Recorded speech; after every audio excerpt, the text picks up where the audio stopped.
So I've made a whole bunch of videos about technology, about trends, as well as I've left actually a lot of comments on the internet when it comes to what I've been reading, what my thoughts are about a couple of developments and where I think the world's going. Um, you have to look at the data to be able to come to certain conclusions. And I just thought I'd take a couple minutes to make a shorter video of where I think some of the bigger trends are and how they're manifesting itself in our reality. And I think this is not a reality, unfortunately, the news media has caught up on. And uh, it's something I think more people need to realize so that we can shift our perceptions and our paradigms and actually tap into a world of abundance, which I think has more to do with a mindset than anything else. Because it's already happening. The world is actually getting much better if you look at the data. And we just have to tune into that frequency in order to be able to make use of that resource or that reality and capitalize upon it. So, Abundance by Peter Diamandis probably goes down as one of my all-time favorite books. I read this book a couple of years ago. I think 3 years ago, and maybe two and a half years ago, two and a half years ago, and right off the bat, like the message really resonated with me. Uh, like considering a lot of the blog posts I made, I was thinking like there's a lot of things mentioned in the book that I've also hasn't had an interest in stuff like energy systems of the future, computation systems of the future, vertical farming, space is a big theme, obviously, and a whole bunch of other things. Water, food, which is like vertical farming is part of the food cycle. Education, there's like healthcare, like there's so much research shared in this book, Abundance by Peter Diamandis, with the subtitle "The Future is Better Than You Think." And this is a New York Times bestseller, by the way. There's so much research shared in this book. The last couple of pages, like the index, towards the back, is filled with like step-by-step research that is used to be able to share the data that has been shared in this book. There's a lot of use cases, basically, real world use, like actual examples from the real world. So I've actually gone through most of that research, and I backtracked and followed most of it, and everything is either on track or has already happened. Like there were predictions made that desalination will start taking off, and it's already happening with desalination technologies going mainstream in countries like Israel, where most of the water is coming from the oceans, it's not coming from the rivers or lakes. To the rise of vertical farming, which is starting to take off in pockets all over the world, from New York to London, England, to Europe, to South America, in China, Japan, other parts of the world. Uh, so yeah, that's like there's a lot of other examples in the book from education and again like all these other areas I mentioned. And I highly recommend that everyone read this book, buy it, give it to your friends as gifts, and read it so you too understand the change that is coming that is enabled on top of the technological, like it's a lot of technologies basically that have been developed for cleaning the water, or the vertical farming is a form of technologies, like a bunch of different technologies that make that kind of reality possible. To examples like Khan Academy, it was like another math startup they mentioned that is making quality education accessible to as many people as possible. So examples after examples. I think there's even reference to the work of Steven Pinker, who's a cognitive scientist. I think he's a cognitive scientist or psychologist, but he's pretty famous and for the right reasons. And he has in his book, The Better Angels of Our Nature, I believe that's the title, Why Violence Has Declined, has shown using data how, uh, you know, not only violence has declined, but infant mortality has declined, and like a lot of patterns are pointing towards the reality of the world actually becoming much better. So again, highly recommend Abundance by Peter Diamandis. Please read it and buy it for your friends and family and get them to read it too once you read it yourself. The other book I'd like to mention is called Zero Marginal Cost Society, which is written by a gentleman called Jeremy Rifkin. And the subtitle of this book is The Internet of Things, the Collaborative Commons, and the Eclipse of Capitalism. So Jeremy's written a couple of books. I don't condone all the ideas mentioned in this book. Like I'm not an expert in economic systems, so I'm not sure of I'm not saying that the eclipse of capitalism is also a reality that's going to happen. I do think things are going to be produced much cheaply in the future, which is, again, the subject that has been discussed in this book. The Zero Marginal Cost Society is basically this observation that, in a nutshell, that the cost to produce something has at least two costs. Like the cost to produce any good or service has two costs associated with it. One is the fixed cost and one is the marginal cost. So the fixed cost would be something like, like if, I don't know, like you're starting a company, like say, you're starting a 3D printing company, a car manufacturing company where you 3D print the cars, kind of like LU Motors. Now, using the traditional mechanism, the cost to produce those cars would, again, like along those two kind of categories. One would be the fixed cost, one would be marginal. So the fixed would be like the cost of the materials, the factory itself, buying the equipment, the robotics, whatnot. Like all those costs are fixed. But the marginal cost is what happens when you start growing and scaling your operations. So the fixed cost remains when it comes to obviously you're turning some combination of human resources, matter, energy into a product or service and is going to the consumers.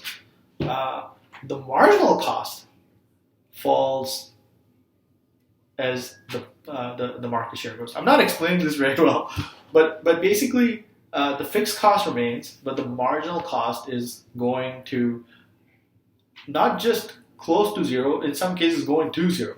So once there is a means to be able to provision something, then the marginal cost is going to zero. And Jeremy uses a lot of different examples in this book, from the cost of manufacturing goods themselves, and how today we enjoy so many different things, and we don't even think about like it costs pennies to literally produce things like that, and he talks about also basically what he's trying to say in that category is that the cost to produce something is, again, the cost to do that is very low. It's the marginal cost. The other thing he's talking about is the energy abundance, the coming age of energy abundance. So Jeremy kind of refers to something called the energy internet. Just like right now, there's different layers of the different layers when it comes to the internet. So you have the traditional data, then you have multiple kind of layers within that. Then you have IoT, or Internet of Things, that is emerging. There's like a whole bunch of things like blockchain is emerging, and so what's going to happen eventually in the future, according to Jeremy, is that the energy internet will, I think, that's the way you can conceptualize it, would merge with the internet as a network that we have today. So what individuals will be doing is, and companies and other systems, is that the swapping of energy will be happening, because solar panels are going to go up all over the place. There will be other means of converting abundant energy all around us into energy of our use. And basically, my computer just went to sleep. Basically, there's going to be means to be able to swap um, that energy. So that's one of the themes he discusses. But basically, I mean, coming back to the main subject, there will be more means to be able to make more goods and services available to more people. It again has to do with energy abundance. It has to do with the rise of computation, which makes not just more information available to more people. We use computation for literally everything, and with cheaper computation, everything falls. I think I'm mixing a couple of what Ray Kurzweil says and what Jeremy Rifkin says, but that is the essence of this book. That the marginal cost to produce things is falling, which creates a reality that more goods and services are going to be available to more people. So what I'm trying to explore and I guess share is that all data indicates that we're heading towards a world of abundance. You know, you got to read the book by Peter Diamandis, Jeremy Rifkin. I'm sure there are other books written on this subject. Second Machine Age is a very interesting book that not just explores poses some questions related to excuse me, when it comes to the rise of technology, but also,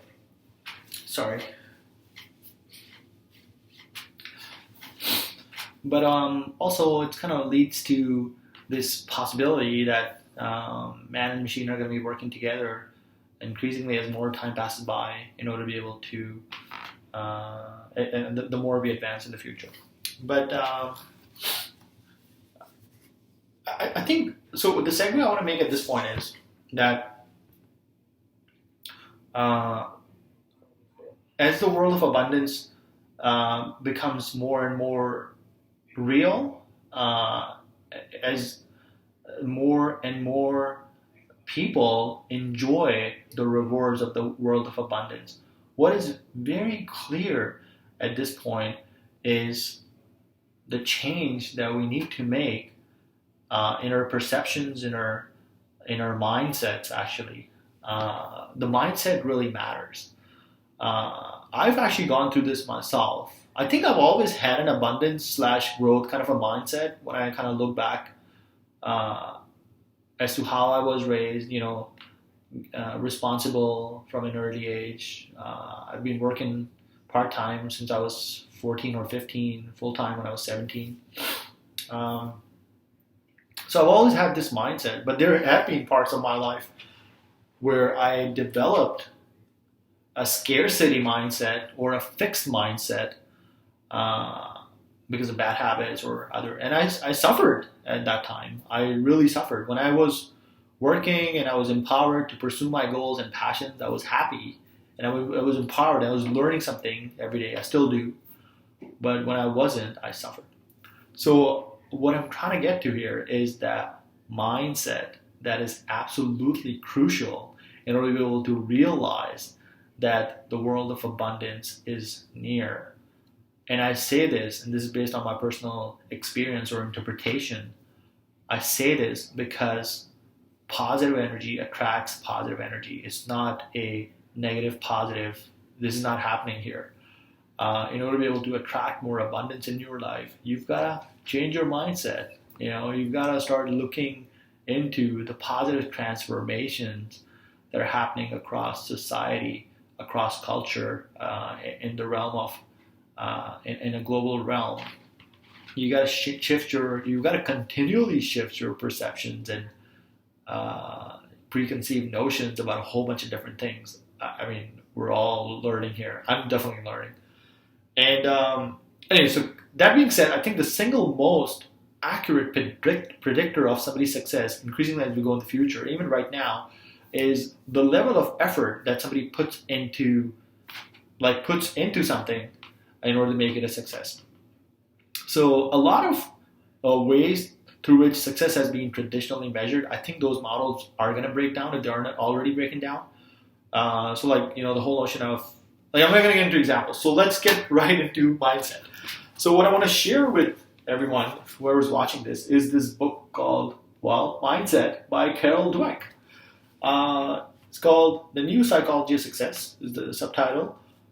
How we can learn to fulfill our potential when it relates to parenting, business, schools, relationship, or school.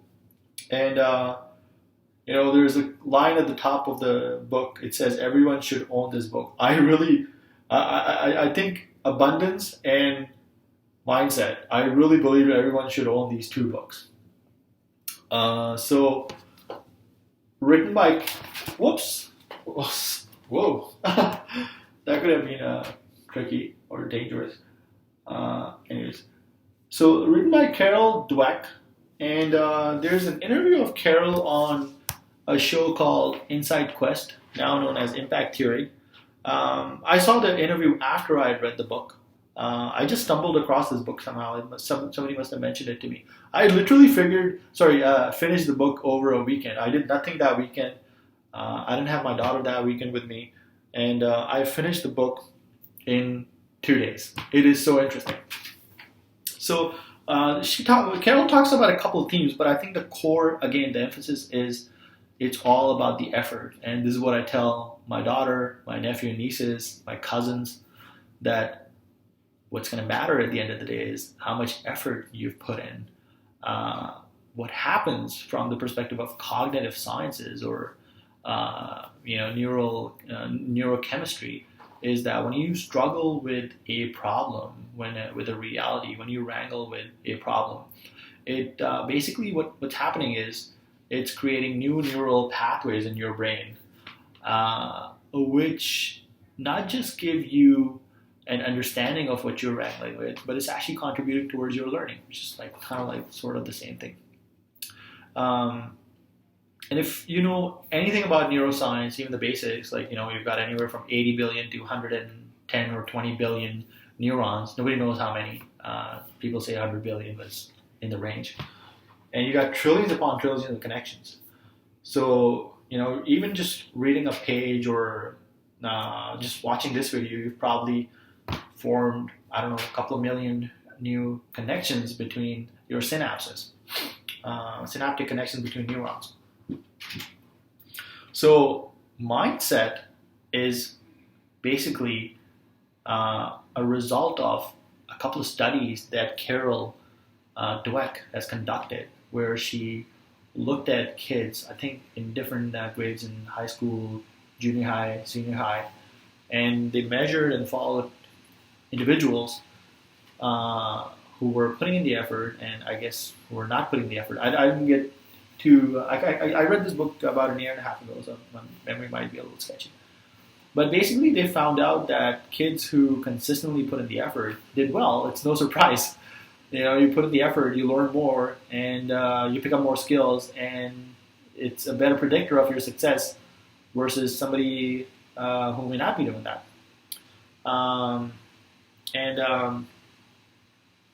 This is not just, it doesn't apply just to cognitive skills, it applies to everything, whether somebody's doing an extracurricular activity, somebody's engaged in sports, in business. What matters is how much effort you put in. So raise your kids, and as well, if you don't do it yourself, adopt this principle of putting in the effort. Seeking validation is really bad. And unless, I guess, somebody is in that business, even in that case, you have to put in the effort. Like Taylor Swift, I'm pretty sure puts in a lot of effort. She works really hard, from what I know. So validation it actually triggers this part of your brain where the brain's actually seeking a reward, and the person's not doing the things that are going to be a predictor of their success. So some of the examples mentioned in the book is like when there's specific examples. Like you mentioned, I read this book about a year and a half ago, and the video is probably getting a little longer at this point. But when somebody is coming up to you, as in somebody is competing in a gymnastics event, and they got 6th or 7th position, and they come up to you, you're the parent, and And your child, instead of saying to your child, well, don't worry, honey, the other person, how did it go? So instead of actually uh, telling your kids that bad luck or something like that, you should actually encourage them that the next time around. So first, make them realize that the other person won, or it's did better than you, is because they put in more effort. So they have to realize that, and secondly, they have to then, as part of that realization, then they have to realize that they have to put in more effort if they want to be there, right? Which will a whole different kind of conversation about positive sum games and how that's more of a necessity in the global construct right now. But I'll just keep it at that. Same with everything else. Like, when kids are, um, don't give them constant validation, because if you provide, it's not just kids, it could be anyone. It could be your spouse, it could be your partner, it could be sports kind of team, working together. But instead of like constantly giving this thinking that by positively kind of, or however like by constantly giving rewards and constantly you know providing some kind of stimuli where the person is going to be seeking validation, that's really bad. Actually, it triggers part of the brain where the person is just seeking that reward, and the minute that activity ends, they're back to doing whatever they were. And your interaction with that person and every other person that they might be getting this feedback from is based on validation, which means that the person might be doing the bare minimum, or they may not be putting in the utmost effort. They might not be hitting flow state, which is like another conversation. They might not be going completely and engaging in deep work. So there's a bunch of different things tied in here when it comes to the development of the mindset. And again, because I went a little deeper in this video here compared to what I was supposed to be doing, I think one of the single most predictors of success is the development of a growth mindset, which Carol talks about, the abundance mindset, which is basically a reality that is being documented in Peter Diamandis' book. I think these two mindsets, the development of them, is absolutely crucial for anyone to realize, one, where the world is actually going versus the perception we may get a kind of twisted model of from watching the news media. I don't watch news, by the way. I don't watch news because it gives me a queasy feeling, and it serves no purpose in my life to know this. It's just a nonstop barrage of bad news. I can't do anything about these things. I've tried so many years coming up with all these ideas, but it doesn't, somehow those ideas will manifest. But don't watch news. Don't watch news.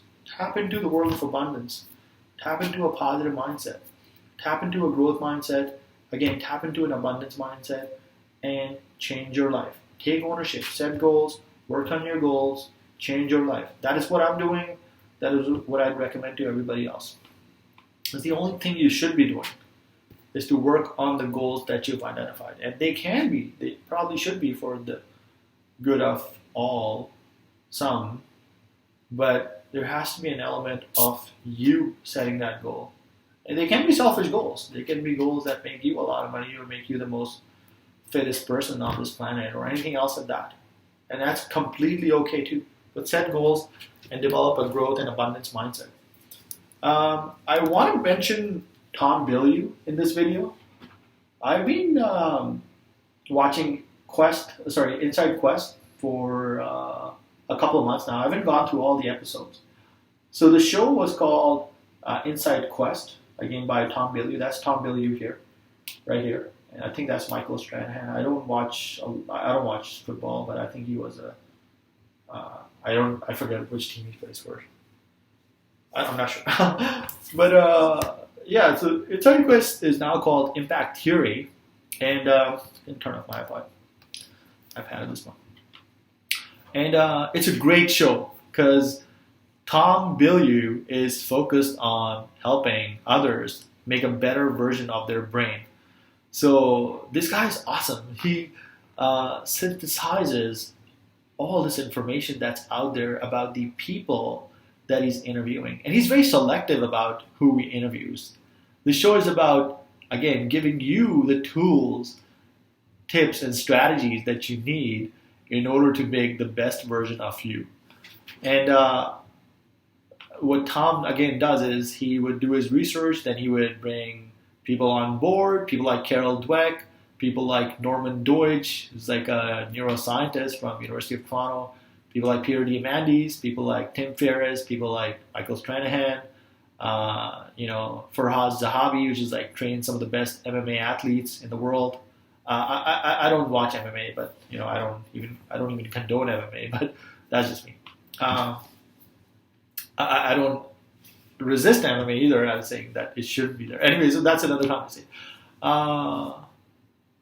I might try MMA one day, so who knows? I don't think it should be like sports should be that bloody or competitive, though. I think that's just my personal opinion, which I don't force. And so anyway, so Tom Bilyeu, coming back to Tom Bilyeu, the show is amazing, filled with great insight. I think everyone should watch it.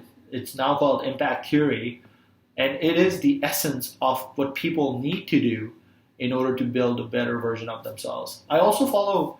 I've gone through a number of audiobooks by Jack Canfield, who's one of my personal favorites. I learned so much by just listening to Jack Canfield. I should have put a picture up there. Some people like Tony Robbins, some people like Brian Tracy, some people like other individuals. I'm sure there are other coaches out there for different needs. When it comes to personal development, I personally prefer Jack Canfield. His words really resonate with me, and I really like his style.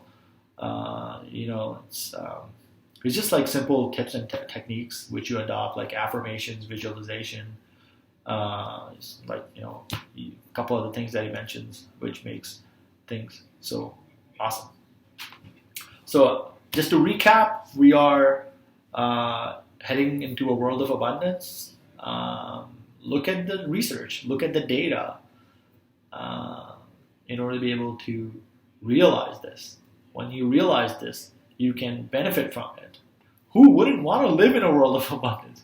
Who wouldn't want to be happy? Who wouldn't want the good things in life? The acquisition of skills that they can use to empower themselves, make a better version of themselves, become a better person, become a better parent, a better spouse, a better brother, sister, better son. I mean, nobody's perfect. I never claim that I'm perfect. I make mistakes every day. I don't think anyone has arrived. You never arrive. There is no upper limit. You keep building up. And there's been time in my life where I've been, like I said, the fixed mindset. It's just not a good place. I don't think it is. You set limitations on yourself. All these negative feelings creep up.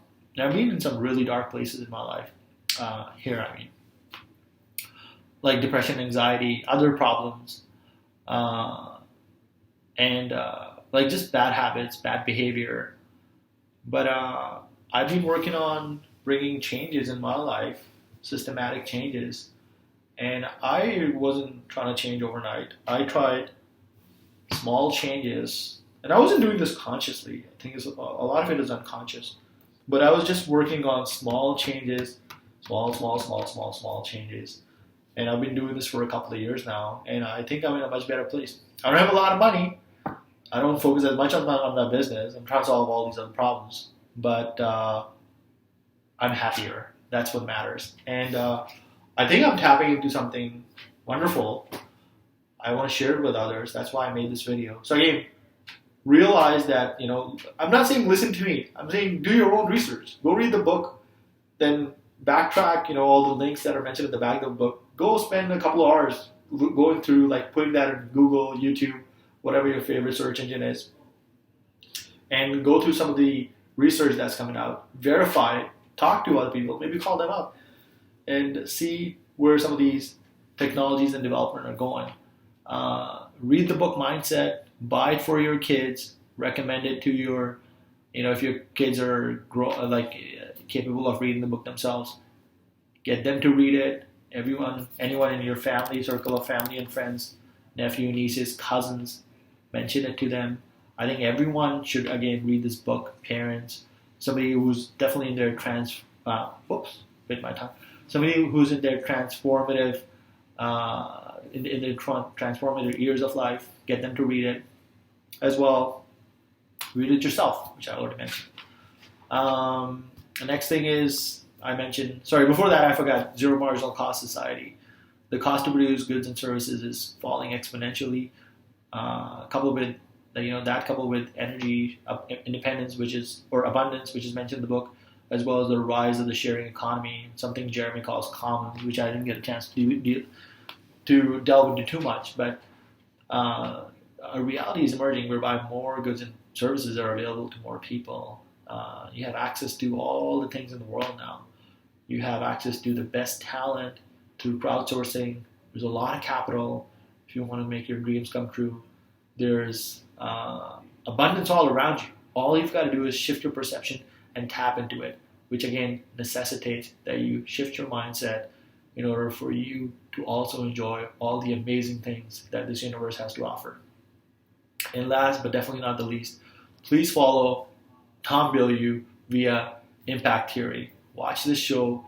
It will change you. It will change. These interviews will change you. It's a lot of effort has gone into the development of these interviews. So that's my interpretation. I don't work for Tom Bilyeu or I just watched the show and it really resonates with me, and I share that with you. And follow Peter Diamandis too, through his website, through Facebook. There's another podcast called Abundance 360, which he would send out. Follow Peter. It's very interesting. The more you follow him, the more interesting things happen. The more you learn. Let's put it that way. Like with his work through XPRIZE, Singularity University, Planetary Resources, etc. Okay, so I will end this video at this point. I said this is going to be a quick video, but I think it's okay. It's good for me to take a couple of minutes to document this. Change your mindset, change your life. And now I've shared some resources on how you can do that as well. If you have any comments or any suggestions, like something along these lines that I mentioned, please feel free to share it with me through the comment section. Thanks.